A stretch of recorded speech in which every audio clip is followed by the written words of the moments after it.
Hello and welcome to Catholic Unscripted. I'm Katherine Bennett. I'm Mark Lambert. I'm Gavin Ashenden. Well, here we are on the 25th of July, and on the 16th of July marked the 3-year anniversary since the issuing of Traditiones Custodes, and it was expected that some further commentary, some further crackdown would come out 3 years following the release of Traditiones Custodes, which would have been just over a week ago, but nothing came, Mark. What was expected, and why do you think there's been nothing forthcoming? Well, rumours abounded for a number of weeks. It was rumoured that there was a new document, a further crackdown had been prepared that was going to be released on the 3-year anniversary of Traditiones Custodes, which obviously is the document from the Vatican which limited access to the traditional liturgy of the Church extraordinarily. And all the repercussions that have followed, the liturgy wars that have been ignited as a result of that, really. It's been very interesting to see what happened. It seems now that there definitely was a document that had been prepared, but they were unable to get this document signed by Pope Francis, and that is for a number of reasons. And this is directly from Vatican sources, so we know that it's the case that this document existed, and it was largely prepared by a Monsignor in the Congregation for Divine Worship called Viola, who's a guy who is a complete modernist apparently, and proudly wears the ring of Annibale Bugnini, who's the guy who basically created a very controversial figure who's responsible for the Novus Ordo Missa, the Mass that the majority of Catholics attend today. And he's very, very anti the traditional Latin Mass. But in the event, so it was expected that this document would be released further, limiting access to the traditional liturgy. But in the event, it didn't happen, and that is credited largely due to the fact that Cardinal Roche, apparently, who's the English cardinal who signed the original document, is very much out of favour. It was reported in one Argentine blog that he hasn't been received by the Holy Father due to the ineptitude, really, of the document and subsequent documents, clarifications that needed to be issued, and the huge holes in all of them, and obviously the backlash that came as a result of that. It wasn't in any way a popular document. And this particular Argentine blog says that Cardinal Arthur Roche from that day on was never again received individually by Pope Francis. And the situation is very unusual because he's the prefect of one of the Vatican dicasteries. Rumours about the reason for such a mistreatment indicate that in the first place, Roche is not exactly a skillful person, much less an intelligent one. On the contrary, he is a person who has a habit of messing up any project and organisation. In fact, that was the reason that he ended up in Rome in the first place, and we've reported on this before, haven't we? The blog says he had been appointed Bishop of Leeds in England and had the merit of provoking in only 3 years a chaos of all kinds in a diocese that had until then been orderly. It was Cardinal Nichols who asked Pope Benedict XVI to remove him from England because neither his brother bishops nor his Leeds faithful could stand him. And the good Benedict had no better idea than to make him secretary for the Congregation for Divine Worship. In other words, he was kicked upwards to Rome to get him out of his position as a diocesan bishop. So there's that report, and there's also another report by Nico Spontini in Il Giornale, an Italian newspaper. I might just quickly share that with you, if I might. I've pulled it up here. Now, I've used Google Translate for ease of use, but you can see in this report, there's nothing about the interesting details about Cardinal Roche in this report, in Il Giornale, but it does make some really interesting points and says that there is a battle between the two factions, that there's this Monsignor Viola, but there are good cardinals in the Vatican who are fighting to save the traditional liturgy. And also it appears that there was a number, Macmillan, James Macmillan, the famous composer, did a petition. There you go. Wasn't the theological word, but it still took me a while to find it. Yeah, petition. There were a number of petitions raised, and so obviously we've got experience that with Pope Francis in the Synod on the Family, the backlash to some of the ideas that were being this is what he tends to do. Apparently, is float these ideas, and then if there's a backlash, he considers that to be the Holy Spirit. So that's encouraging for us to get involved, and like when there's some injustice like this, to make sure that our voices are heard. So there you go. So it looks, fingers crossed. The people that I know in Rome are hopeful that that's going to be the end of it now for the minute, but it looks like no further restrictions on the Latin Mass going forward from this point. Any questions? Well, that's a relief, and it brings us, I think, nicely to something we'd like to share that has come to our attention. Larry Chapp, in his recent article at, was it National Catholic Register, Mark? The one we discussed? Yeah. Larry Chapp's article, which is linked here, again, for you to look at if you haven't seen it already, is a fantastic article, and is a commentary on Traditiones Custodes 3 years on. It's well worth a read. But in it, he points out that the emphasis on reverence, transcendence, supernatural, verticality are all the things that make the TLM so popular, and so many people are increasingly flocking towards it because of that recognition of the need for that reverence, that transcendence. And yet we see in some parishes, we certainly see it in Protestant churches. We've spoken about the terrible rave at Canterbury Cathedral, but still we see some of it, this attempt in some parishes to draw people in with worldly things, parties and so-called fun events. It's very much that let's play football and we'll bring the young people in. But we can see that actually young people are being drawn to the reverence of the Latin Mass. So it's kind of backwards thinking. Pope John Paul II at the Eucharistic Conference many years ago at Mundelein Seminary was said exactly this. We don't need to think of ways to bring people to Christ.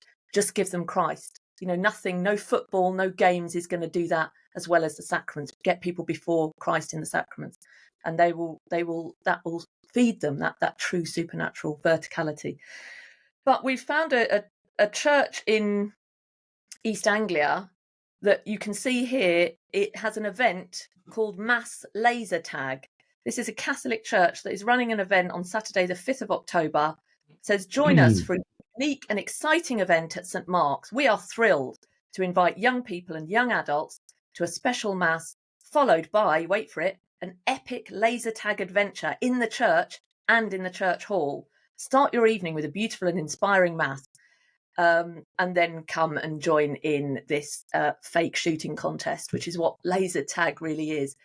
I'm quite shocked by this, that this would be allowed here. You can see in a Catholic church. As I said, we've noticed these kind of things happening helter-skelters in cathedrals in Protestantism. But what do you make of this, Gavin? This is a laser tag party advertised to draw young people in into the Mass. I think it's a failure of catechesis. It sounds to me as though a Catholic parish is behaving like a Protestant one. You see, Protestant parishes have to invent these entertainment gigs in order to catch people's attention. There's no sense of people owing a duty to God, of having a formed idea of who God is, that we owe him everything, our creation, our salvation, the breath we breathe. And so I can see why Protestants do it, and it's just very upsetting when they have no sense of sacred space. It's weird for a Catholic parish to do it, because what it suggests is a failure of catechesis. Every Catholic ought to know that the miracle of the Mass means the church is a sacred space in which the most wonderful miracle happens. I think Carlo Acuto said that if the Catholic Church could only teach what the Eucharist will have really happened at the Eucharist, young people would be so excited about it. There'd be more of them turning up to church than there would be to football matches. And I think parish priests ought to have the attitude of caro acuto. I think he's exactly right. So this strikes me as being perhaps the pastoral outreach of a liberal Catholic priest who's lost any sense of what the Mass is and is trying to get down with the kids and meet them on their own level. I think it's lovely to have laser tags, but not in the church building. By all means, shoot people with lights, but but not round the Blessed Sacrament. I hope you're looking forward to our next Catholic Unscripted laser tag party later this year, Gavin. Absolutely, I am. It won't be in a Catholic church. Yes, it reminds me of the time I was at an event where I was the youngest person by a long way, a Catholic event, and it was at Archbishop's house. And I'm nearly 50, so you can imagine we're talking about 70 plus, 80 plus year olds. And I was the only one who didn't agree that the best way we can get young people in is sports events and things like this later. They were all absolutely convinced. So it's this strange paradox that it's the elderly people now who think this is the way to get the young in, but demonstrably this is not the way. It also speaks to this idea of church having to be primarily about entertainment, doesn't it, Mark? Yeah, and I think the thing is, it detracts from, what is church? What are we doing at Mass? Surely we've got access to the holiest of holies, to the King of the universe, to the most precious thing in our lives. Why on earth would anyone think that we need to embellish that with some human kind of enjoyment? Or you're completely missing the point if you think that that is the way forward, the way to evangelize. That, as Gavin said, that you need to tag on more interesting things than what we've actually got. How about we understand what we've actually got and explain it to people? How about we do some proper catechesis? Yeah. And when people understand the incredible beauty and power of the Mass, we won't have any need for any silly frills or gimmicks. It's absolutely just strikes me as completely antithetical to the purpose and mission of the church, and just very infantile, really. Yeah, absolutely. The same parish, in fact, on All Saints' Day had an event where you could dress up as a saint or a superhero or any inspirational person. No. Yeah. So the bishop there is Bishop Peter Collins. It may be that people who have concerns might want to get in touch, as they did indeed to thank Bishop Pat McKinney for his great work in education on Precious in My Sight. So equally, I think in a polite and considerate and charitable way, we can draw attention we can contact the bishops with our concerns. So that's Bishop Peter Collins in East Anglia, and you may want to contact him. Good. Okay, and moving on, a young teacher, Gavin, Joshua Sutcliffe, who was a maths teacher in 2017, who misgendered a pupil and said he was a Christian and wouldn't use the wrong pronouns that were a lie. It's effectively asking a Christian to lie if you are asked to call a boy a girl or a girl a boy. This, alongside Isabel Vaughan-Spruce, who we've mentioned many times, who was arrested for praying in her head out in the vicinity of an abortion clinic silently. Enoch Burke, who in Ireland spent 400 days in prison for, again, not going along with the transgender tyranny, I would say. And Joshua Sutcliffe has just had his appeal not upheld. What's the opposite of not upheld? Dismissed. Yes. Very much dismissed. Kicked out. Yeah. This is worrying but not surprising. And I do think we Christians need to be aware that I think there'll be a rise in this sort of thing, and it's getting to the point where actually, as a Christian who takes seriously their faith, there's a message going out: you're not welcome in these places, and these places are schools that our young people are being taught in. It just shows how we've lost the culture wars hands down, and it's got everywhere. I have parts of my family are practicing lawyers, and I discovered recently that in order to be promoted from the bar to the bench, from being a barrister to a judge, one of the things you have to have is a DIE portfolio. You've got to bring with you on your a track record of having been voluntarily engaged in pushing diversity, inclusion, and equity. It's not just not to be enough to be not against it. You've got to show how slavishly you've done it. So what this means is, and that's just to be qualified. So it means that the only people who are being appointed to be judges in our judicial system are woke fanatics, because that's that's where you qualify. So this was going to come home to roost at some point. And here is this teacher who was a competent maths teacher at a posh school in Cherwell in Oxford. And he chose biology over mental illness, which you would think any sane teacher would. He happens to be a Christian. He's a very articulate Christian, and the judge took against him in the appeal. And the judge decided that the pupil required the use of the preferential gender as a matter of respect, and that all teachers owed respect to their pupils to call them whatever it was that their head required.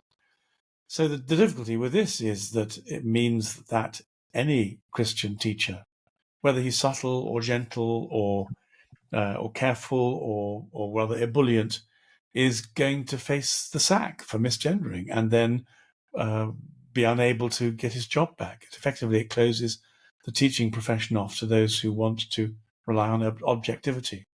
A lot of people aren't going to be bothered about this and say, well, the kids want to be called this, let's call them that. Why should we worry? But the problem is that what it does is it gives autonomy to it gives the power to the imagination of a disturbed teenager, and to build all our relationships around the imagination of a disturbed teenager is really problematic. A lot of people have said the studies show that the level of children who seek transgendering the hugely high proportion of them are autistic and really not very well psychologically. So to make them the touchstone of how our culture works is disastrous. So bad for Christians, bad for teachers, bad for society, and hard to know how to get back from this. Yeah, and without doubt, this is going to worsen under Labour government. I was trying to look while you were speaking, but I couldn't find it. Only yesterday I read that in the Department for Education, they've brought in a woman whose explicit aim is to increase diversity, equity, and inclusivity programs in schools, and will talk to Ofsted about making sure that they're seeing that. So prioritising that. It's like the racism, the BLM stuff. In schools, young people were told it's not enough not to be racist. You have to be anti-racist. It's not enough. So this idea of equality, quite lucrative, though. It's quite yes. Oh, shame I didn't see it. We need you more than they do. And this goes back to the problem we talked about when we first spoke about the Labour government coming in, and you were saying, Mark, look, it wouldn't hurt to have more money in the NHS, and I don't think we disagree if that money goes to hard-working nurses and doctors. But if it's being spent on managers and bureaucracy and DIE programmes, that's an absolute waste as far as I'm concerned.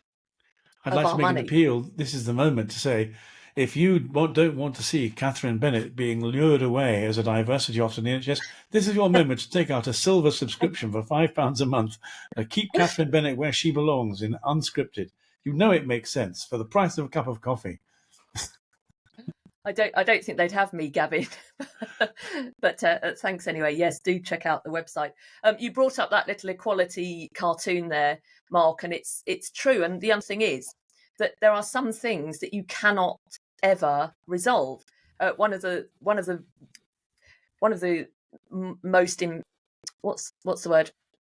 one of the most significant factors in terms of success is birth order in the family. You can't eradicate that. You're either firstborn or you're not. These are the sorts of things Sol speaks about in his commentary as an economist. But it's right to try and have equality of opportunity, but you are never going to get equity, totally equitable results and outcome. You're just never going to have it. And in trying to achieve it, you showed in the image there, you chop everyone's legs off and it's a race to the bottom. What do you make of this Joshua Sutcliffe's dismissal of his appeal as a maths teacher, and essentially shutting the education profession out for him as somebody who's a Christian and doesn't agree with the transgender tyranny. Well, I agree with everything that you've both said completely. And I think that exactly as that cartoon illustrates, like, I understand that the idea of equity is to raise, a rising tide lifts all ships. And that, it's to sort of bring everyone. But first of all, it's completely unrealistic. Because the nature of the human experience is that we thrive through challenge and adversity, and for a lot of us, that brings it. And there are difficulties, and that provides opportunities for empathy, and this is all part of the rich tapestry of life. But I think what we've seen is, and this case illustrates very well, is that the reality is that it's just successful people who end up being limited or cut down, having their legs chopped off, as in the cartoon, rather than the people who are struggling being lifted up. So, and we see that across the board. It's really difficult because you can see it's another one of these sort of left-wing things where you can see that the argument is being made from a position of empathy and compassion, and so as we were saying about like Keir Starmer, I think in our last video,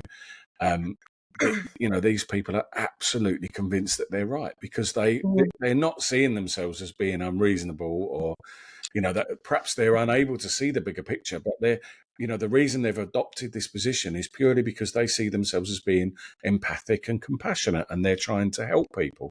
And I think if we can begin by understanding that that's the motivation, we probably could be a lot more effective in our conversations and our discussion and our debating problems with, in reality, it reminds me a lot of like Marxism, of socialism, like trying to make everything a flat playing field. And, it sounds like a great idea in theory, doesn't it? But it's just absolute lunacy. It's never going to happen. Yeah, it is unfair. I read yesterday that 1,000 British medical students are not allowed to progress to qualify as doctors because of quotas that need to be filled, and they got to a certain amount of British doctors, and then they had to leave a certain number for those not born in Britain. So I mean that's it's hard to see how one can call that fairness, and it also worries me from the point of view of what we say about success and how we pin so much on success. We've got to empower people and make them successful because that's where their value lies. And I think that then feeds into this narrative that we see about the ending of life in euthanasia, or the ending of life in the womb, which is you're of no value because you're either going to curtail my ability to be successful materially, or you offer nothing. So you're just a drain, a dependency. So this emphasis on we've got to try and, sorry, go on, Mark. No, well, perhaps a good illustration of where we are in the country at the moment here in the UK would be our HR director at work. I was having a chat with him, and he said that, he would recommend no one including a picture if you're a white person, especially, or of a certain age, on your CV, because you'll be filtered out by the DIE, the DEI, or whatever it is. Because you're the sort of demographic that they don't want to employ, and they're looking for minorities to sort of fill out their quota of the right sort of people. It really is. Well, this is real. This is going on not now. Conspiracy. This is really happening. You two are stuffed. At least I'm a girl. Yeah. Gavin, you're all right because you're getting on a bit, and Mark, you're on your way as well. But so it's not so bad for you. But I know young white British men who are putting, and have been advised to put on their university applications, that they're transgender or non-binary, simply to get a look in. So this is a concern, and yet these are young kids with straight nines, top grades at A level, and they're not getting the places at the top universities. So it reminds me, Gavin, of your humorous Babylon Bee, where it had a group of pilots that were employed because they were the most diverse. So it does definitely play into that. I was sitting there thinking. What I was really doing was going through the list of of characteristics and thinking, can I call myself non-binary two-spirit, a something or other, and then thinking, oh, don't bother, it's just not worth it. But actually, I mean, perhaps it's quite serious. Perhaps there are a number of those adjectives that don't mean anything. So there's, why not pick one up and run with it? And I mean, certainly when you get to my age, what's the harm in being non-binary? I'll celebrate it. Yeah, well, quite seriously, it isn't funny, but you as white heterosexual men are at the top of the victim. Sorry, not the victim, perpetrator tree. You're making some huge presumptions about me there, Catherine. Not altogether, I don't think you're qualified to make those presumptions about my inner life. Well, you probably are really, but anyway, yes. Well, you're right. I feel for our children particularly. But I mean, I'm afraid I think the battle's lost. I'm with Rod Dreher. We lost this battle a very long time ago, and just to be forced to go on complaining about it is really a shame. What we should be doing is setting up Catholic guilds of doctors, alternative Catholic education. We should be going to the catacombs and stepping aside from a battle we've very badly lost, and we've become the whipping post for, and doing. I think the Orthodox Jews do it extremely well. They have a small society in which they look after one another with professionals offering services for the community, and I think Catholics should be doing the same thing.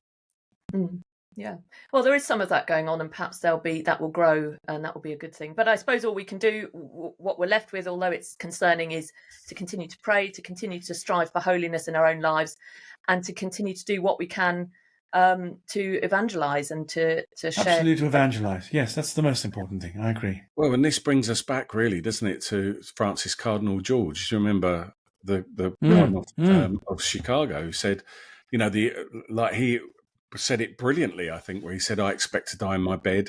My successor will die in prison, and his successor will die a martyr in the public square. His successor will pick up the shreds of a ruined society and slowly help rebuild civilization, as the church has done so often in human history. And this is what Gavin is saying, that perhaps we've lost the battle now, and we're just waiting for the hedonistic Roman Empire to collapse in on itself. All the signs are certainly there, aren't they, that's what's taking place in our society? They are, and I don't think we should put a target on our backs. I was horrified to hear that the conversation between Elon Musk and Jordan Peterson had been censored by YouTube, kicked off, and it can only be found on Rumble. One of the most significant conversations of the decade, surely, between two of the most influential and interesting people.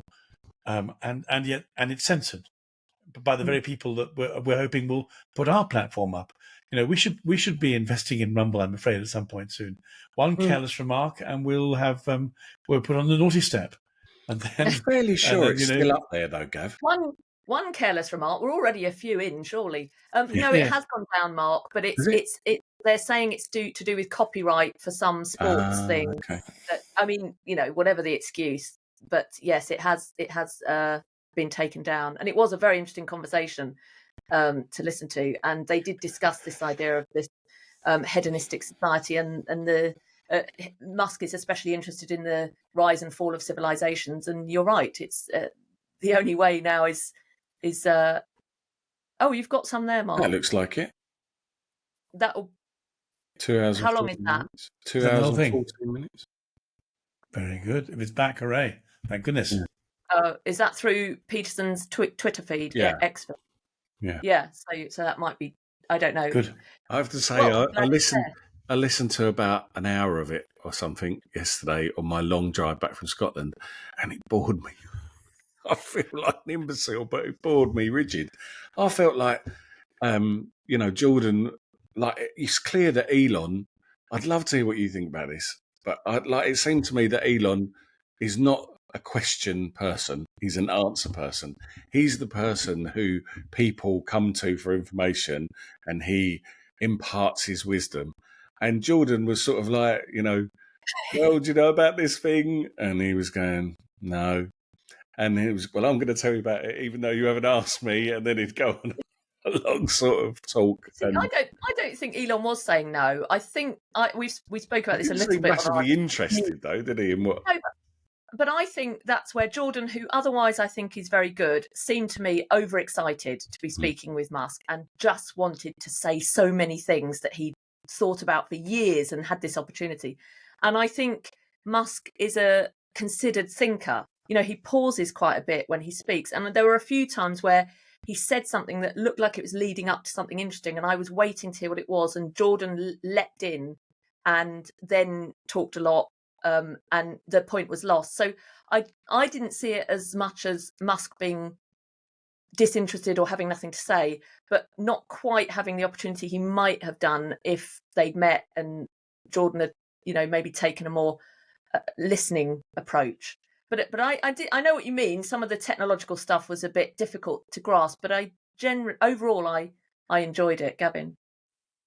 Musk struck me as somebody who knows many of the answers. He's a very, very clever and astute man. But he reminded me of some of the members of faculty I used to argue with at my university who were convinced atheists. And the problem was they'd stopped the process of asking questions some way back. I think in a philosophical way, clearly in a technological way, Musk is asking all the questions and is at the leading edge of everything. But philosophically, I think he found himself being a bit smug. The idea that an 11-year-old can read all the sacred texts of different world religions and then come to a settled understanding of what's true or not true, what level, I thought was a level of sort of bombast that was just didn't reflect very well on him. And what I wanted for Musk was not to criticize him, but to ask him to go on asking the big questions. The fact is, we go on. The only way we grow in faith is to continue to ask questions about God. And God is, the relationship between human beings and the divine, even though we know him as the Holy Trinity, every day there are new questions that we have to work our way through. I didn't think Musk was struggling much. And I thought, dear Jordan, I think, again, dear Jordan's got to the end where he stopped asking questions. It was very interesting the way in which he was desperate to evangelize Musk on the advantages of a beef diet in order to help him with his cage fight wounds, because his wife had some healing of an old wound. And I said, Jordan, that's not the healing your wife's had. I'm glad about your wife's soul has been healed by the rosary, by Our Lady. You're trying to sell this man beef, for goodness sake, man. How stupid can you be? How is it that the two of the most intelligent men can be quite so obtuse? And here we have to get the Nicodemus thing with Jesus. Nicodemus stands for Elon Musk, a very clever, very powerful, very gifted man, troubled, not sure if he dares to ask the next range of question. So I in a strange kind of way, I'm not sure either man would have been very, very proud of themselves. They've both come, if you like, to the end of a particular trajectory, and they now need to start asking spiritual, metaphysical, difficult questions they don't have the answers to. It was very exciting to see how far they've got, and just marvelous, but also, as Mark said, very frustrating. And I think the reason why Mark got bored is the same reason I got bored. I thought, they're both reasonably smug, and they weren't listening to each other very well. And after a while, self-congratulation gets a bit boring. And you want some awe, you want some. My goodness, I'm struggling to keep my balance here. My goodness, tell me about this. Help me refine this question. But they were just showing off answers a bit too much to one another. And I think it was a lesson learned for us. It reminded me of myself 10 years ago when I was so desperate to, share the gospel with anyone I met that I think I did go in too hard in one-to-ones. You go in too hard, Katherine. Can't imagine it for a second. Good Lord. But you could see in that actually, we need to listen as much as we speak. But I did think that there was something Musk said about the law of physics, and he said, these are eternal laws, these are fixed, and human laws are faulty and they're flawed. And I thought he's I said this to you, Gavin, didn't I? He's grappling with something Aristotelian there, this idea of the eternal law, the divine law, the human law, the natural law. And what he needs to see is the coherence between those four. And where there is an incoherence, that's when human law breaks down. But that you only have that because there's fixed. So what he calls fixed laws of nature, what he was calling the fixed laws of physics, is, if he just goes deeper, is the kind of thing that will bring him to God. I think, to an understanding and to Christianity. But it's not at the moment. It's too. He's not looking at it in the way that I think will get him there. But well, yes, he's an keep asking empiricist. He's made mathematics, money, and physics work very well for him. He knows how they work. He's a master of them all. But he's not a metaphysicist, and that's the area he needs to start asking questions in. Yeah. We can Well, pray he for seemed him, like perhaps. a gentle kind of guy. I thought. I like him very much. I really admire him and like him we know him, enormously. Right. Well, Marcus Lambert, I guess you need to get off for your very important meeting, so we'll say goodbye. And I think, Gavin, we're going to stay on and record our news broadcast for members. So if you'd like a membership, go to our website and visit catholicunscripted.com. You can pick up a silver or gold membership and you will get daily news commentaries from myself and Gavin Ashenden, where we look at things in the news from a Catholic perspective and have a good old chinwag about those. And then Mark's And blogs, today fantastic blogs, are also available to those silver and gold members. Sorry, Gavin, go on. Well, as you both know, I'm always desperate to be allowed to talk about nuns. And in our news bulletin today, I'm going to get to be able to, I've been buying their albums all after. I didn't know these were the singing nuns. Now, to find out more about this, you have to take out a silver membership and come and join us on the gold. But anyway, we can't stop people taking gold, gold memberships. No, you can't. I always feel like we're overselling silver, and and bronze are very valuable, but you know bronze are off. Go on. That's our natural Britishness. I think we're all a bit awkward about saying, even though essentially what we're doing is giving really hours and hours and hours of our time, we still feel, we can't really ask for a fiver. I think that's kind of very, very British.